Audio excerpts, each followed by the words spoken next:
Newsday continues here on One News Now. I'm Riza Diaz. United Kingdom, Germany, and Italy have all detected cases of the Omicron variant. Two linked cases of Omicron were detected in UK connected to traveling to Southern Africa. With this, Britain will implement stricter testing rules for international travelers. German state Bavaria also announced two confirmed cases of the variant, leading to the country designating South Africa as a virus variant area. In Italy, one case of the Omicron variant had been detected in Milan in a person coming from Mozambique. Now, Dutch health officials say COVID positive passengers who arrived from Southern Africa are presumed to be carrying the Omicron variant.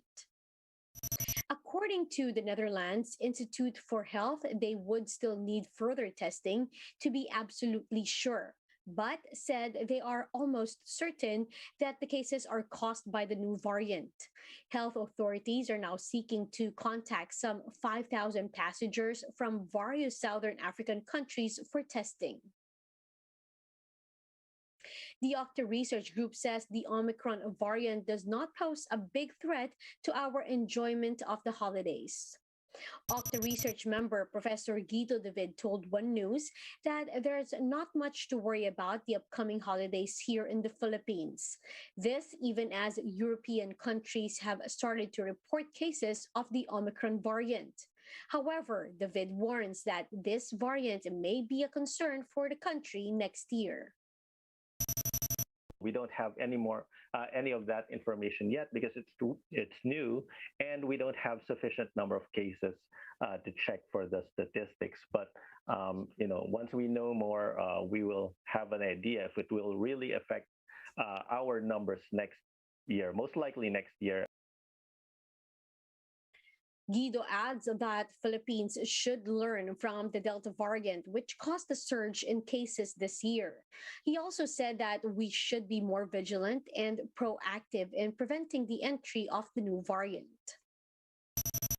The World Health Organization itself stated that they don't encourage issuing travel bans, but many countries, including ours, issued travel bans anyway. So right now the Omicron may not be as bad as we think it is, but we don't know. So it's better to be safe than sorry, so to speak. Philippine economic managers agree that Metro Manila is ready to downgrade to Alert Level 1 by December. Mobile journalist Pamela Vasquez gives us a front seat to the story.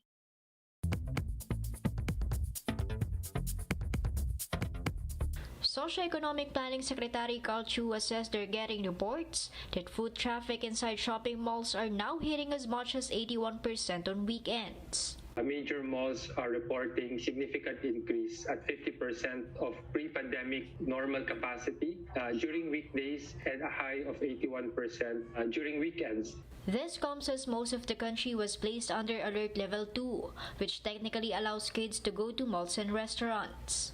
But some LGUs like Parañaque have begun tightening rules again. For instance, minors below 12 years old can only step foot inside shopping centers for essential needs. Still, Chua says they're on track to downgrade the National Capital Region to Level 1 by January. The first is to reduce the artificial barriers to vaccination, and this will include at the appropriate time expanding the vaccination to children age 5 and above. The second is to move to Alert Level 1 by January 2022. Number 3 is the resumption of face-to-face classes. Chua was speaking to the Foreign Chambers of Commerce together with Finance Secretary Sonny Dominguez and BSP Governor Ben Jokno. They were pitching foreign investors to invest in the Philippines once more. Jokno, for one, highlighted the country's push for digitalization.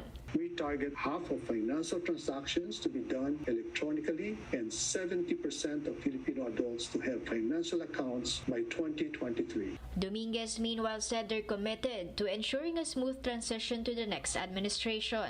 This administration will make sure to help the next president and the next generations to address the fiscal and economic risks.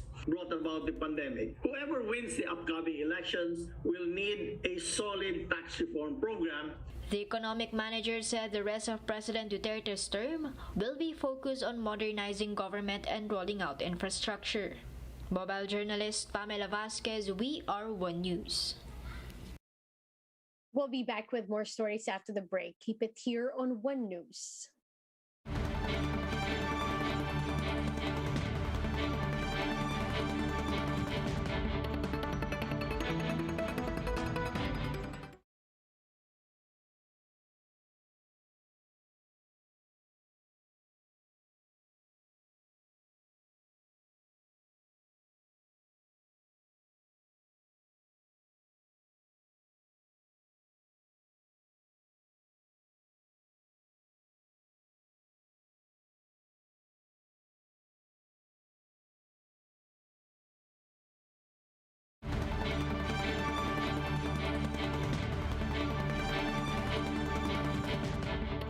You're still watching One News Now. I'm Riza Diaz.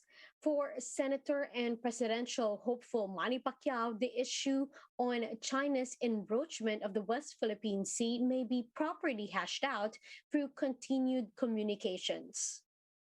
While Pacquiao maintains that the Philippines should not yield to China, he clarified that violence is not the answer either.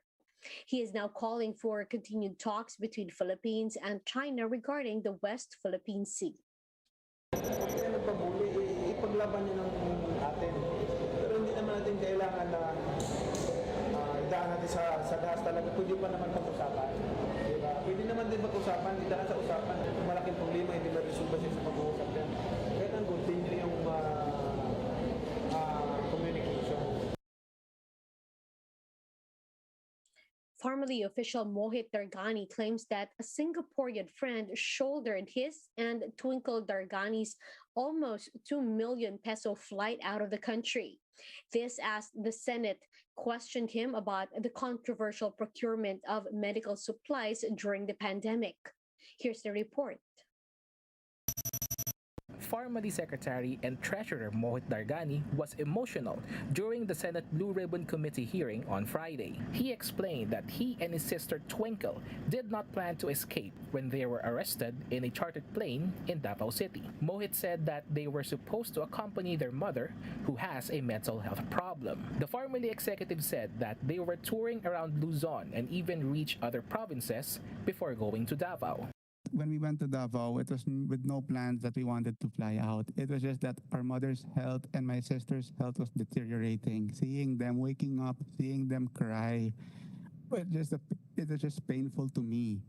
However, Mohit refused to name the person who financed their chartered flight worth 2 million pesos. He said that he just asked a favor from his friend. Who was this friend to whom you sent yung mga research mo about the $35,000 to $55,000 price tag just on the flight for a chartered flight? This male friend abroad. Madam Senator, as much as I would want to answer your question, I don't have my lawyers with me, my legal counsel with me. I may say something that may self-incriminate myself. But after consulting their lawyers, Mohit said that the person behind their flight was a businessman from Singapore named Gary Wong. He denied having a deep relationship with Wong, something that the senators did not believe. How do you know Mr. Wong? Paano mo siya nakilala?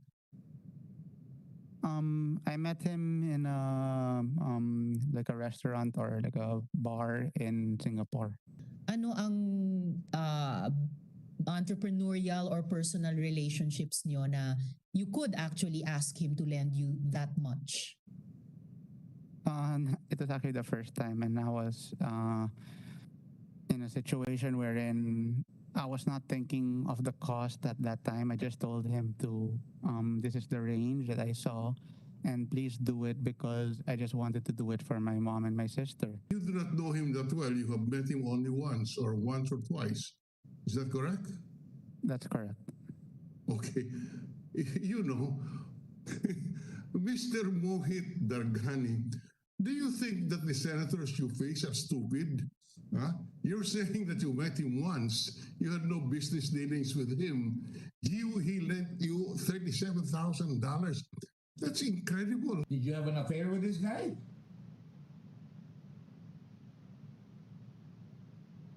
I'm serious. Why would he lend you 1 million, the equivalent of 2.5 million pesos at most? I guess he knows my background.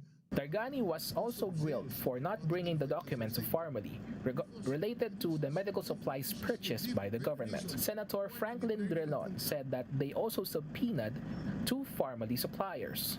Among these is Evermore Marketing Corporation, who has a fake address. Drilon suggests bringing the pharmacy documents to the Senate from Dargani. I cannot understand why you cannot produce this document, which is so critical to our work. I'm willing to look and locate for the files that I've kept aside because no one expected. I did not expect that when I keep things in a box and I address it to Mr. Ong, everything like our office will be closed. We'll be forced to relocate. I don't have staffs right now. Senator Richard Gordon also revealed that formerly Director Lincoln Ong smuggled a cell phone inside this detention room in the Senate. I think he ordered a pizza or a sandwich, and inside the sandwich, I think I'm just joking.